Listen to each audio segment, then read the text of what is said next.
4절로 7절까지 보겠습니다.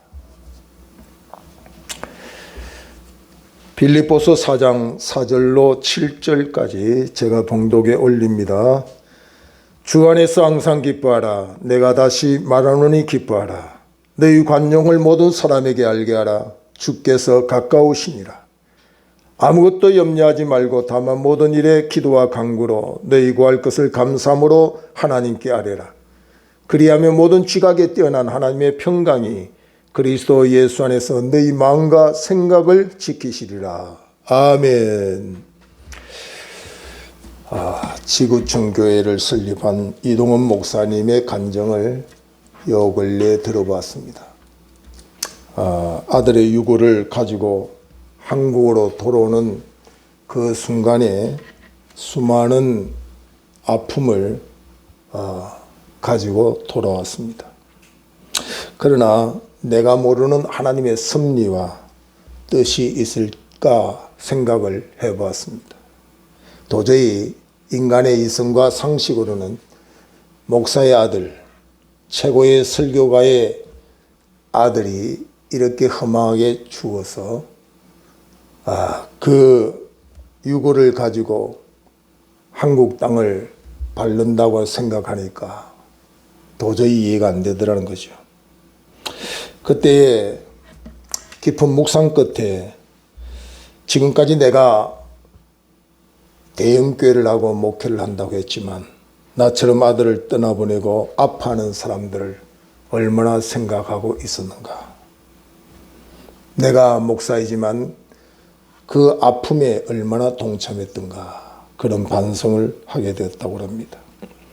또 아들이 한동대 로스쿨을 1등으로 졸업할 때에 너무너무 기뻐했는데 그 마음속에 갑자기 드는 마음이 나는 이렇게 훌륭한 아들로 1등으로 졸업하여서 기뻐했지만 떨어진 부모와 그 자녀들은 어떤 마음을 가졌을까를 생각해 보았는가 하는 생각을 해 보았다고 합니다.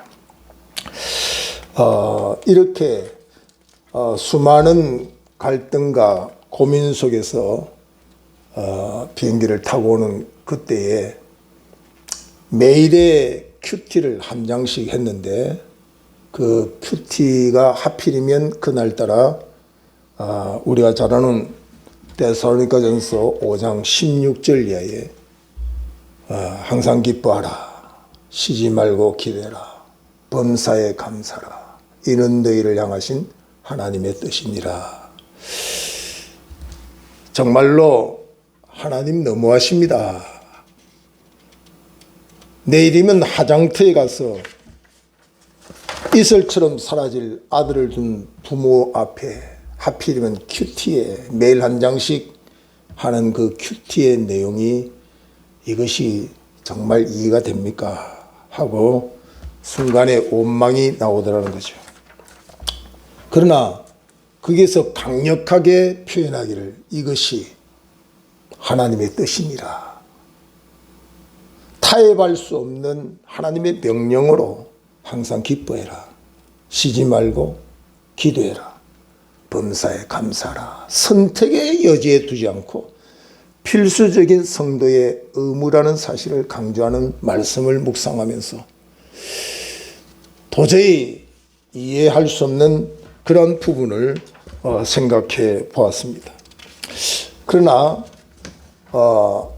아들 둘 다 공산당의 총부리 앞에서 순교한 손양원 목사님의 두 아들을 생각하면서 그래, 하나님의 명령은 뜻이 있어. 나도 한번 깊이 이런 상황 속에서 무엇이 감사할 일인가, 무엇이 기뻐할 일인가 한번 생각을 하고 노트에 기록을 했다고 합니다. 그래서 천국 환송 예배 때 와주신 많은 분들에게 고마움을 전하면서 아들을 보내면서 10가지 이동훈 목사의 감사 기도의 내용을 전해주었는데 제게도 굉장히 큰 울림이 되어 여러분과 함께 은혜를 나누려고 오늘 제가 프린트해 왔습니다. 그 10가지 감사에 보면 아들이 암에서 해방되어 감사합니다. 두 번째는 아들이 하나님의 영광의 나라에 입성할 수 있어 감사합니다. 세 번째는 유모가 있던 아들로 인해 부부가 늘 기쁨을 누리게 해주심을 감사합니다.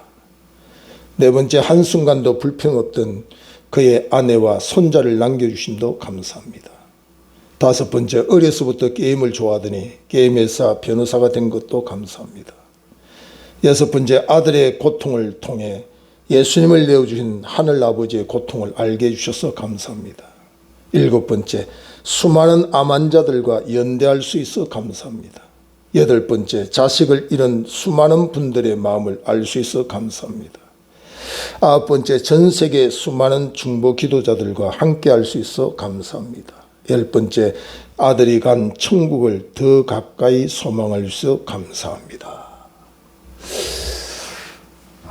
참 과연 주님과 함께 살고 일생을 목회하며 은퇴한 목사님의 감사할 수 없는 환경에서 감사하는 내용을 통해서 은혜가 되었습니다.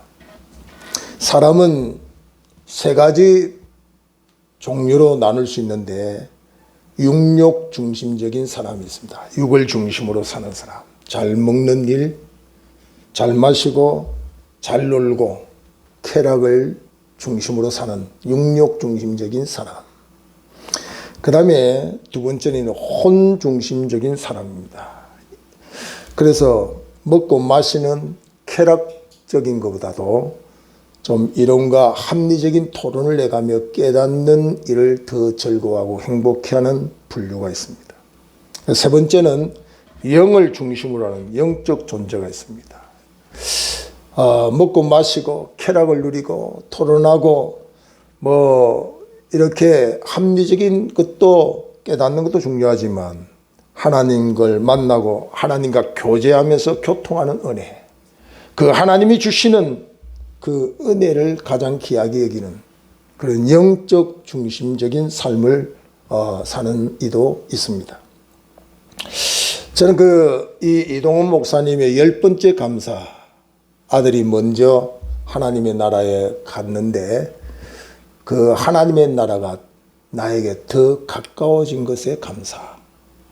여러분, 지금 내가 부하든 그 너 때보다도 인기가 많든 그것에 여러분 하늘나라가 점점 내가 더 가까워졌다 하는 이 고백이 되지 않으면 여러분이 가지고 여러분이 누리는 모든 것들은 불행의 극치가 될 겁니다.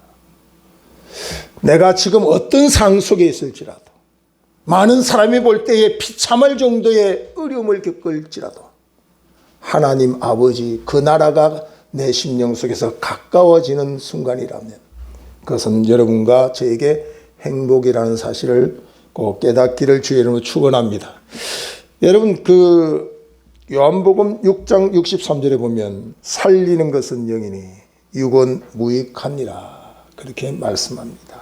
그래서 우리 성도들은 오늘 이 시대에 내 영적인 관리가 굉장히 중요합니다.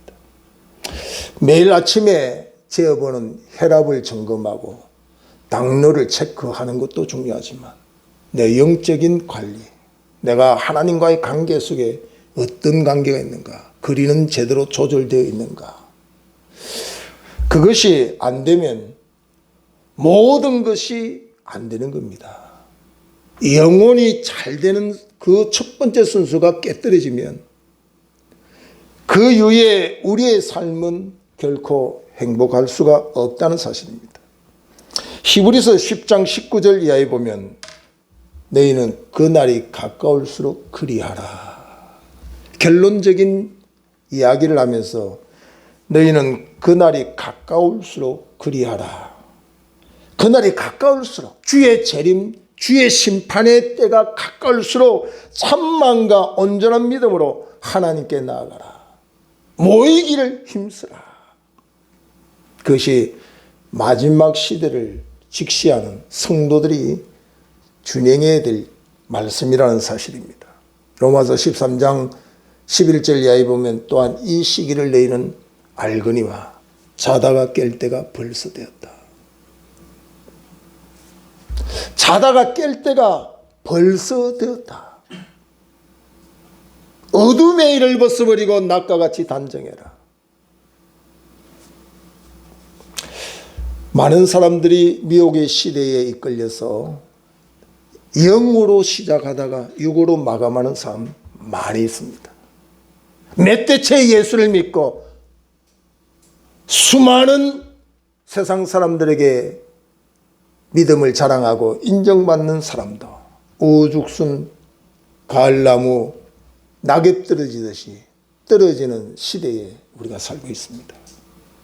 코로나의 안경 속에 그렇게 의기양양하고 장담하던 신앙인들이 온데간데 없이 사라지고 인터넷에 매여서 주일 예배를 지킨다고 그들 나름대로의 예배를 드리고 있습니다. 오늘 이 가운데 주님은 우리를 양으로 보내면서 늘 마음 졸이었습니다. 할 수만 있으면 택한 자도 넘어뜨리려고 혈안이 되어 있는 사단의 세력이 우리 가까이 있습니다. 오늘 이 시대에 우리들은 신앙인으로서 바른 철학을 가지고 살아야 된다. 세상이 어떻게 변할지라도, 때로는 내 목숨에 위협을 당한다 할지라도, 때로는 내가 가난에 찌들여 먹고 살 일이 막막하다 할지라도 변함없이 주님을 신앙하는 내 신앙 철학이 분명해야 된다. 남이 장에 가니 장에 가는 목적도 없이 따라가는 그런 신앙인이 되지 말고, 많은 사람들이 주일이면 교회 가니 그저 위안이나 받고 위로를 받고 자기의 기복적인 목적과 육력 중심의 신앙생활을 하는 사람들에게 같이 그 주류에 발맞추지 말고, 왜 믿는가? 왜 사는가? 무엇을 하고 살아야 되며 어디로 가는지, 이 신앙의 철학이 분명한데, 지난주에는 그 첫 번째 자신에 대한 신앙 철학을 4절에서 우리가 보았습니다. 주 안에서 항상 기뻐하라. 내가 다시 말하노니 기뻐하라. 신앙인에게 명령하시고, 우리 신앙인이 이 땅을 살아가면서 자기에 대한 신앙 철학의 첫 번째가 기뻐하라. 어디서 기뻐해요? 주 안에서 기뻐해라. 우리는 세상 가운데 기쁨을 계속 유지하기는 어렵습니다. 근데 주 안에서 기뻐하라. 이 말은 주님과 연합하여 기뻐하라. 불가능할 환경 속에도 주님과 온전히 연합되면 기뻐할 수 있다는 거지. 주 안에 기뻐하라는 것은 주님과 동행하는 기쁨, 주님과 연합하는 기쁨, 주님과 함께하는 기쁨입니다. 그래서 느헤미야 8장 10절에는 여호와로 인해 기뻐하라. 그 힘으로 우리가 산다고 말하고 있습니다. 내가 무엇을 인하여 기뻐하는가? 순간적이고 찰나적인 기쁨은 세상적인 것으로도 우리가 가능하지만, 감사할 수 없고 기뻐할 수 없는 환경 속에서 기뻐할 수 있는 것은 여호와로 인하여 기뻐하는 일만큼 다른 건 없습니다. 그래서 하박국 선지자는 내 삶이 없고 아무것도 만족할 수 없는 세상의 조건들 가운데도 여호와로 인하여 만족한다. 그것이 신앙인의 힘이고, 그것이 다시 말하느니 너희는 기뻐하라고 하는 주님의 명령에 내 개인의 신앙의 철학을 세우는 겁니다. 더 구체적으로 주 안에 기뻐하는 것은 제사함을 통하여 오는 기쁨. 이건 체험해야 되죠.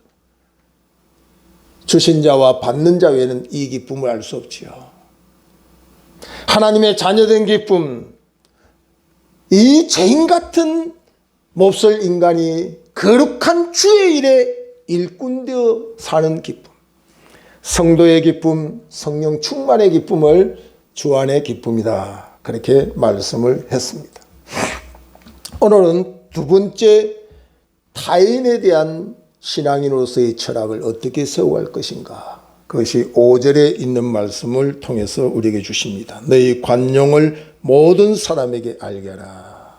너희 관용을 모든 사람에게 알게 하라. 이 관용적 삶이 신앙인의 삶입니다. 예전에 우리가 길거리에 가면 그들 나름대로 신앙이 충만한지 모르지만 피켓을 들고 믿으면 천국, 불신은 지옥, 이렇게 피켓을 들고 외치는 이들을 종종 봅니다. 목사로서의 그 모습을 바라볼 때 한편으로는 참 부럽기도 합니다. 대단하다. 얼마나 뜨거운 열정이 있고 확신이 있으면 저럴 수 있을까. 존경스럽기도 합니다. 그러나 세상을 살아가면서 사회인의 한 사람으로 살아갈 때 참 덕은 안 된다. 믿는 사람들도 어떻게 수용하느냐에 따라서 그 모습이 좋지 않는데 불신자가 그 모습을 보면 얼마나 안 좋을까 그런 생각을 해봤습니다. 무엇이든지 극단적인 평가는 할 수 없지만 베드로후서 1장 4절 이하의 중요한 말씀을 하고 있습니다. 너희가 믿음의 덕을 하는 부분, 믿음의 덕을 세우는 부분이 얼마나 중요한지 모릅니다. 많은 사람들이 이 믿는다고 하는 교회 안의 공동체 속에서 믿음을 너무 강조하다 보니까 사회인으로서의 덕이 빠져 있어요. 믿는 것은 하나님과의 관계를 이야기할 수 있다면 덕은 사람과의 관계입니다. 그렇기 때문에 사람과의 관계를 빼놓고 신앙생활은 절대로 불가능합니다. 정말 나는 타인을 향하여 이웃을 향하여 신앙의 철학으로 관용의 삶을 산다면 믿음의 사람 곧 덕의 사람이 되어져야 된다 하는 사실입니다. 예전에 어떤 단체에서 여호수아의 그 축복의 말씀을 그대로 실현한다고 지금도 그런 단체도 있죠. 땅 밟기, 땅을 밟으면 그곳을 다 하나님이 나에게 주신다. 얼마나 간절하면 그렇게 하겠습니까? 또 말씀을 의지하고 하니까 뭐라고 이야기하기는 좀 어렵습니다. 교회당 부지를 놓고도 아직도 계약도 안 했는데 그 땅을 주리라 믿고 몇 바퀴를 돌고 그가 다 성경에 근거해서 한다고 하겠지요.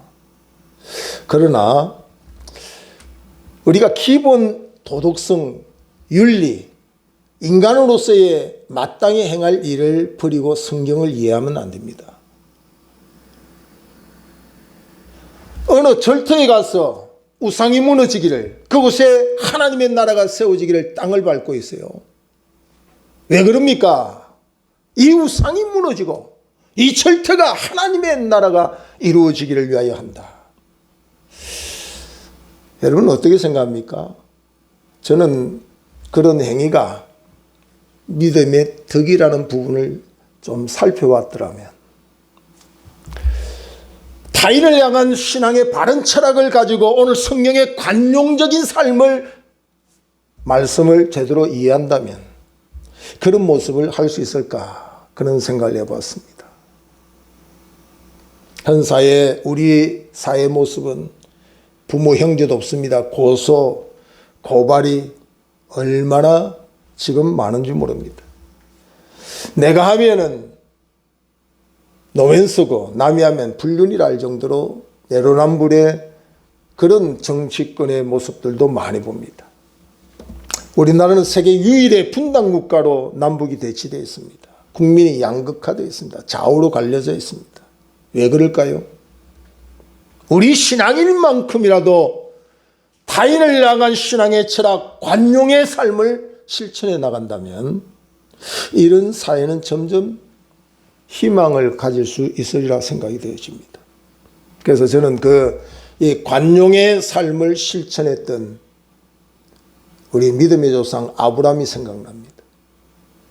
조카 롯과의 땅을 분배하는 일에 있어서도 삼촌이요, 기득권이 있는 그의 삶이 먼저 좋은 땅을 차지할 수도 있었지만 그는 조카에게 네가 좌하면 나는 우할 것이고 네가 우를 선택하면 내가 좌를 선택하라. 먼저 선택하라. 이것이 바로 신앙인의 타인을 향한 신앙 철학이다. 관용적인 것이죠. 이 관용적인 것은 십자가상에서 예수님이 친히 우리에게 모범을 보여주셨죠. 당신의 몸을 우리에게 주시면서까지. 하나님은 그 아들 독자를 우리에게 주시면서까지. 우리가 구원받는 것. 당신의 몸이 찢겨서 물 한 방울 남기지 아니하고 죽지만은 인류가 구원받는 그거 하나 때문에 기쁨을 이기지 못하더라. 그렇게 표현하는 말씀을 우리가 보게 되죠.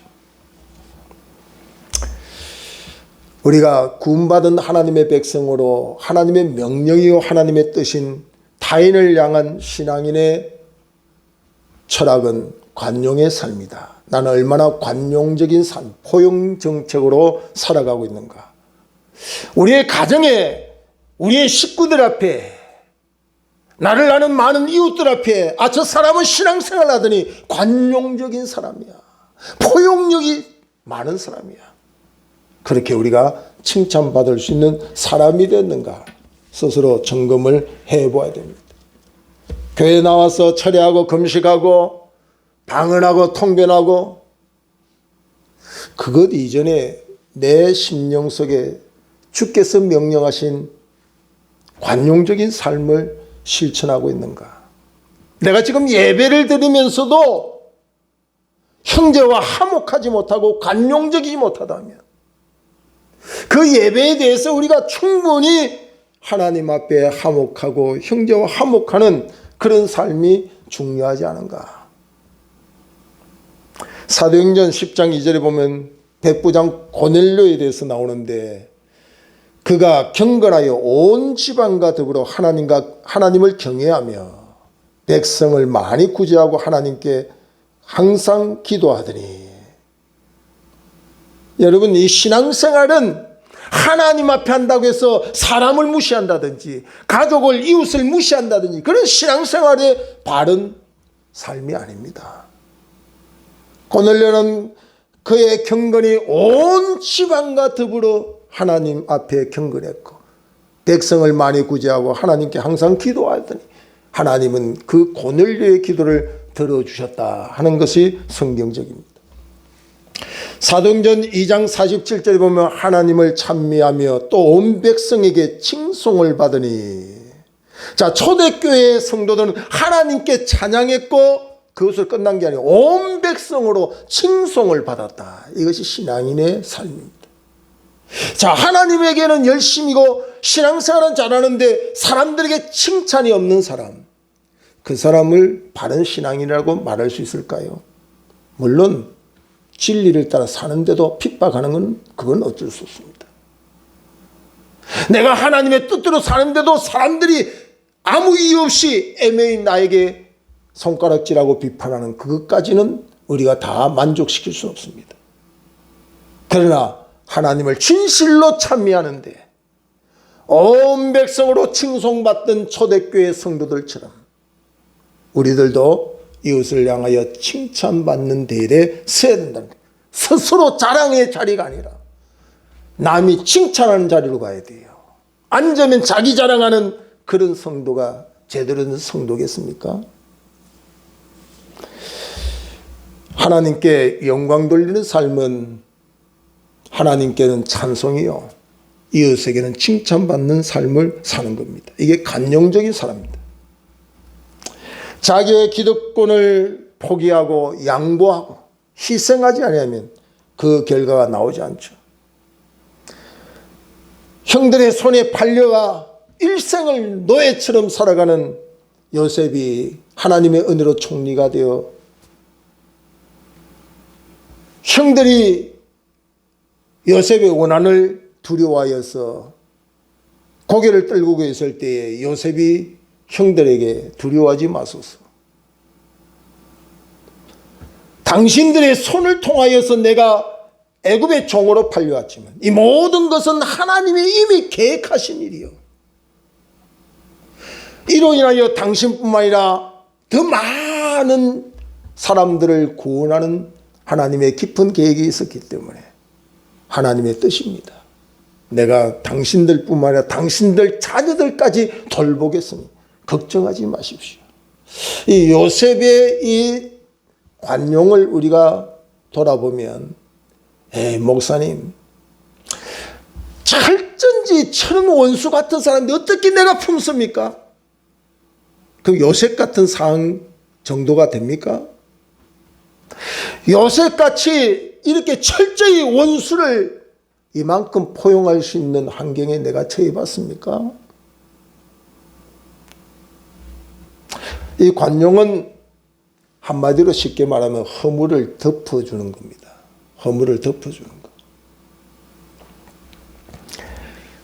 우리가 하나님의 사랑, 그리스도께서 우리에게 주신 그 은혜로 허물이 덮여지지 않았다면 우리는 사망의 종이 되는 것이 마땅합니다. 우리를 어렵다, 사랑한다 하는 것은 하나님의 그 사랑으로 입혀주셔서 우리가 사랑스러운 존재가 된 거죠. 우리가 노력하고 힘써서 사랑할 조건과 자격을 갖춘 사람이 아니라는 사실입니다. 마지막 시대를 보면 허물을 감춰주고 덮어주는 게 아니라 허물을 덜추어주는 것이 유행이죠. 부부끼리도 그렇습니다. 허물을 덜추는 게 유행이에요. 요즘 그 드라마나 TV 매체에서 나오는 거 보면 부부가 허물 덜추어내는 맛은 전쟁을 하듯이 하는 모습들 보죠. 그걸 보고 쾌감을 누려요. 와, 저 부부도 저러는구나. 위로를 스스로 받는지 모르지만 허물을 덮어주는 그것이 얼마나 중요한지 모릅니다. 오늘 이 관용은 상대의 필요를 채워주는 게 관용입니다. 교회 나와도 어떤 사람이 시험에 들느냐? 내가 교회에 필요한 일꾼이 되겠다고 하지 않고 교회가 나의 필요를 채워줘야지. 교회가 뭐야? 내가 이렇게 어려운데 교회가 뭘 해주는 게 있어? 그 사람은 이웃을 향하여, 타인을 향하여 인간관계 속에 있는 관용의 철학이 없는 거예요. 우리 아이들이 둘 다 예수노단 YM 대학 때 훈련을 받았는데 그 훈련을 받고 열방대학 가가지고 훈련도 받고 또 단기 선교를 갈 때 우리 집에 그 팀들이 잠시 머문 적이 있습니다. 예전에는 사실 이 선교단체가 기성교회에 대해서 덕을 못 끼쳐서 많이 부정적으로 생각되었습니다. 저도 부정적으로 생각하고 그 아이들을 한번 점검을 해봤습니다. 근데 우리가 이야기만 듣던 그런 모습들이 아니었어요. 그건 아주 초보적일 때 그렇게 덕스럽지 못한 아이들도 있겠지만 좀 더 그 교육을 잘 받으면 그게 뭐냐면 초대교회 운동이더라고요. 초대교회 운동. 어느 날 어떤 가방을 들고 와요. 야, 이거 가방 어디서 났냐? 그랬더니 내가 더 필요하다고 친구가 주었어요. 우리가 이해 안 되잖아요. 아이, 그렇게 값진 것을 왜 친구에게 줘? 이게 우리 사회의 공통적인 부모의 이야기 아닙니까? 근데 이 성경은 나보다 더 필요하면 주라는 거죠. 더 필요한 곳에 사용하라는 거죠. 이걸 실천하더라니까요. 내 잣대가 아닌 하나님의 잣대로 세상을 보아 이게 관용적인 삶이 돼요. 잠언 16장 2절 이하에 보면 사람의 행위가 자기 보기에는 깨끗하 해도 하나님 보시기에는 그렇지 않을 수도 있어요. 맨날 내가 보기에는 하는데 여러분, 내가 보기에가 100% 바로 보는 거 아니거든요. 세상의 위기는 이 관용의 결핍입니다. 가정에도 마찬가지고 사회, 교회, 이 나라의 모든 곳에 보면 이 관용의 삶의 결핍이 우리의 삶이 불행하게 된다는 거죠. 관용의 정치인이, 관용의 경제인이, 관용의 이웃이 없기 때문에 우리가 불행한 거예요. 그래서 오늘날 이 시대는 스펙보다 더 중요한 게 뭐냐면 관용의 삶입니다. 관용의 삶.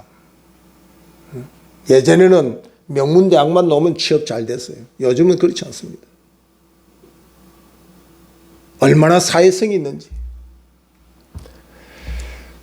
얼마나 아름다운 품성을 가지고 있는지, 그것을 보통 대기업이나 좀 괜찮은 그 집단에서 사람을 세울 때 이제 워크숍을 하고 사람과의 관계 속에서 저 사람이 어떻게 행동하나 그걸 관찰하는 거예요. 아무리 명문대 나와도 사회성이 떨어지고 배려가 없고 관용이 없는 사람을 그 단체에서 안 쓴다 이 말이죠. 왜 우리가 이렇게 관용의 삶을 살아야 되는지에 대해서 5절 하반절에 이렇게 말씀합니다. 너희 관용을 모든 사람에게 알게 하라. 주께서 가까우시니라. 우리 함부로 쉽게 판단하고 어떤 사람에 대하여 관계를 가질 때 함부로 심판하고 정죄하고 그건 내 권리가 아니에요. 신앙인은 그것은 주님의 심판을 우리가 맡겨야 돼요. 내가 분내고 내가 함부로 심판하는 것이 하나님의 뜻이 아니라 그 심판은 재림하여 심판하실 그분이 하실 일이다 이 말이에요. 그분이 하실 일. 어떤 사람은 교회 나와서 그럽니다. 저 사람은 집사지만 구원 못 받을 거야. 난 엄청 그것도 오랫동안 신앙생활을 했던 신앙 중직자가 그런 말을 하더라고요. 저건 자기 자리가 아닌데 너무 월권한다. 그런 생각을 해봤습니다. 여러분, 내가 심판한다 하는 그것은 내가 보기에 맞는 것 같지만 틀리는 경우가 더 많습니다. 그리고 그 심판은 또 다른 원수를 만들게 돼 있어요. 하나님께 맡기고 하나님께 그것을 내어드릴 때 우리의 삶은 더욱더 넉넉히 세상과 함께 승리의 삶을 살게 될 줄로 믿습니다.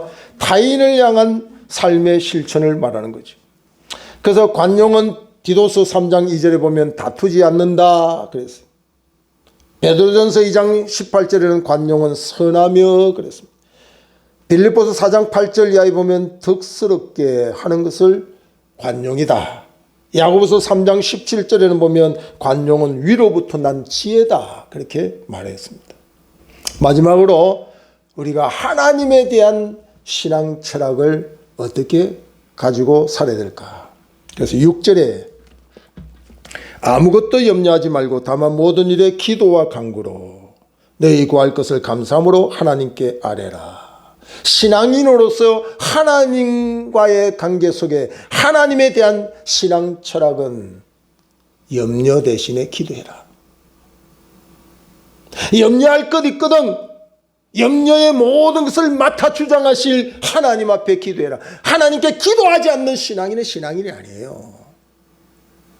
여러분, 아무리 그 사람이 스펙이 많고 똑똑하고 유능하다 할지라도 신앙사람에서 하나님께 기도 안 한다.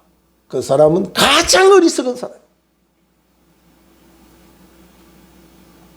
무거운 짐이 보따리째 있는데 맡길 곳이 있는데도 불구하고 안 맡기고 들고 다니는 사람만큼 불쌍한 사람이 됐어요. 맡길 데가 없으니까 들고 다니지만 여러분, 백화점 쇼핑하다 보면은 물건 보관수가 있잖아요.